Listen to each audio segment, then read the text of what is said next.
Galactic Council called it Xylos 9. The Scouts called it the Meat Grinder. But in the official registries, it bore the most terrifying classification known to sentient life, a Class 15 Deathworld. To put that in perspective, Earth, the home of the unruly humans, was a Class 8. Most civilized species evolved on Class 3 or 4 worlds, places where the weather was predictable and the apex predators didn't have psychic abilities or corrosive blood. A Class 15 world wasn't just a planet. It was a biological weapon in the shape of a sphere, and they sent Elara Vane to walk upon it. Elara stood at the airlock of the Shadow Stalker, her breath hitching slightly as the pressure equalized.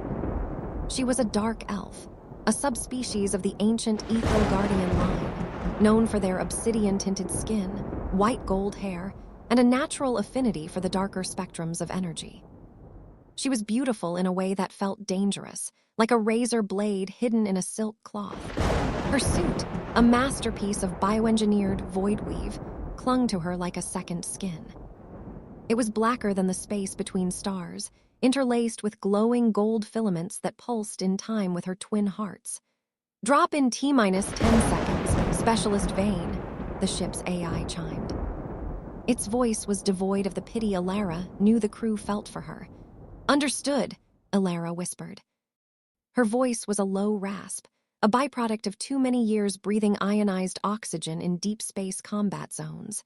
The airlock hissed open. Xylos 9 didn't look like a hellscape from orbit. It looked like a bruised jewel, deep purples, sickly greens, and swirling clouds of toxic silver. But as Elara plummeted through the atmosphere, the reality set in. The wind didn't just blow, it screamed. It hit her descent pod with the force of a kinetic bombardment. "Atmospheric toxicity at 400% above lethal limits," her HUD flashed in amber. "Void suit filtering engaged. Structural integrity at 88%. "Just another Tuesday," Elara gritted her teeth, her gloved hands gripping the manual overrides. The pod slammed into the surface with a bone-shaking thud. The impact crater was deep, the soil beneath her sizzling as it reacted to the heat of the ceramic hull. For a moment, there was silence. Then the scratching started. It sounded like thousands of fingernails dragging across a chalkboard. Outside the reinforced glass of the pod, the flora of Xylos 9 began to move. These weren't trees. They were serrated, obsidian-hard stalks that moved with predatory intent. Elara kicked the emergency release. The door hissed open, and she stepped out into the nightmare. The gravity was 2.5 times the galactic standard. Most species would have had their knees shattered instantly. But Elara's bones were reinforced with carbon nanotubes, and her elven heritage gave her a lightness of step that defied physics. She moved through the heavy air like a ghost. "Objective, locate the downed research vessel the Icarus. Recover the black box.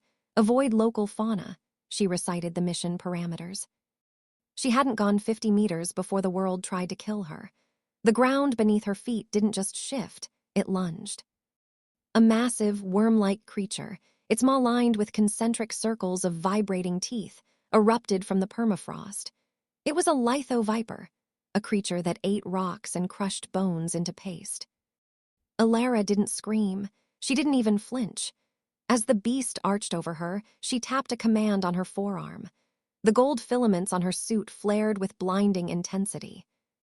The void weave wasn't just armor, it was a weapon. From her fingertips, gossamer-thin strands of solidified dark energy erupted, weaving a web in the air faster than the eye could follow. The viper slammed into the web. It expected soft flesh. It found molecular-thin cutting wire. The creature's own momentum did the work. It fell apart in neat, cauterized segments, its violet blood sizzling on the ground. Elara stepped over the remains without looking back. "Class 15, she muttered. "You're going to have to try harder than that." The planet heard her. As she trekked deeper into the whispering woods, a forest where the leaves were made of translucent glass that shattered into poisonous shards at the slightest vibration, the atmosphere began to chain. The wind died down. The constant roar of distant tectonic shifts ceased. The silence was worse. Elara's pointed ears twitched. She felt a hum in the soles of her boots. It wasn't mechanical. It was a rhythm, a heartbeat. Vane to Shadow Stalker, she keyed her comms. Do you copy? Static. But not just any static, it was a melodic, rhythmic pulsing. The planet is jamming the signal, she realized. No, not jamming, it's singing. She reached a clearing and stopped. Before her lay the ruins of the Icarus. The massive ship had been torn apart, but not by an explosion. It looked like it had been digested. The metal was pitted and soft, wrapped in glowing, bioluminescent vines that pulsed with a rhythmic golden light, the same gold as the filaments on her suit. Elara approached the wreckage cautiously. As she stepped into the shadow of the hull, the vines recoiled. They didn't retreat in fear. They moved with a strange, fluid grace, clearing a path for her. "What are you?" she whispered, touching one of the glowing tendrils. A jolt of pure psychic energy slammed into her mind. Elara gasped, falling to her knees. Her HUD went haywire, scrolling through thousands of lines of corrupted data. But in her mind's eye, she saw visions. She saw a planet that had been lonely for 1 billion years. She saw a world that had evolved its lethality not to hunt, but to protect itself. Xylos 9 wasn't a death world by choice. It was a fortress. You are like us, a voice echoed in her skull. It wasn't a voice of words, but of vibrations, of the rustle of leaves and the grinding of stone. I am a scout of the Galactic Hegemony, Elara snarled, fighting the mental intrusion. She forced herself to stand, her dark eyes glowing with purple fire. I'm here for the box. Give it to me and I leave you in peace. The ground shook. A massive pillar of stone rose from the earth, and atop it sat the black box of the Icarus. It was pristine, untouched by the corrosive atmosphere. The others. They brought fire, the planet whispered. They brought machines that ate our heart. They were loud. They were. Wrong, but you weave the dark. You walk the silence. Elara reached out and took the box. It was surprisingly heavy. The humans sent me because they were too afraid to come themselves, she said, her voice softening. They saw your teeth. They didn't see your soul. Help us, the planet groaned. Suddenly, the sky turned a bruised, oily black. It wasn't a storm. High above the atmosphere, Elara's suit sensors picked up a massive energy signature. Vane. Get out of there. The comms suddenly cracked to life, the voice of her captain screaming through the interference. A Harvester-class ship just jumped into the system. They're deploying a crust cracker. They're going to strip mine the planet. The Hegemony hadn't sent Elara to recover data. They had sent her to mark the LZ for the destruction of Xylos 9. The black box was a homing beacon. Elara looked at the box in her hand, then at the glowing vines that were now shivering in terror. The planet wasn't begging for her life. It was begging for its existence. They lied to me, Elara whispered. She looked up at the sky, where the silhouette of the Harvester ship was beginning to eclipse the moon. It was a mile-long slab of cold industry, designed to turn living worlds into raw ore. You said I weave the dark, Elara said to the air. Yes, the planet hummed. Then let's show them what a Class 15 world can really do. Elara didn't run for her extraction pod. Instead, she slammed the black box onto the ground and drew her combat knife, a blade forged from a collapsed star. She didn't stab the earth, she cut her own palm. She pressed her hand, bleeding dark, elven blood, onto the glowing vines of the planet's heart. Connect to me, she commanded. Use my suit as a conduit. My void weave is a network. I am the weaver, and you are the loom. The reaction was instantaneous. The gold filaments on Elara's suit exploded with light. The black fabric expanded, stretching out like a web that covered the clearing, then the forest, then the mountains. She became the center of a planetary nervous system. On the Harvester ship above, the sensors went blind. What is happening? The captain of the Harvester demanded. Why is the planet turning black? Down on the surface, Elara was no longer a dark elf.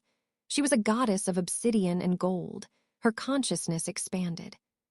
She felt the burrowing worms, the glass trees, the acid rivers. She felt the fear of the planet and she turned it into rage. "Fire!" she screamed. From the surface of Xylos 9, thousands of spires of solid dark energy erupted. They weren't rocks, they were spears. They pierced the atmosphere, guided by Elara's tactical HUD.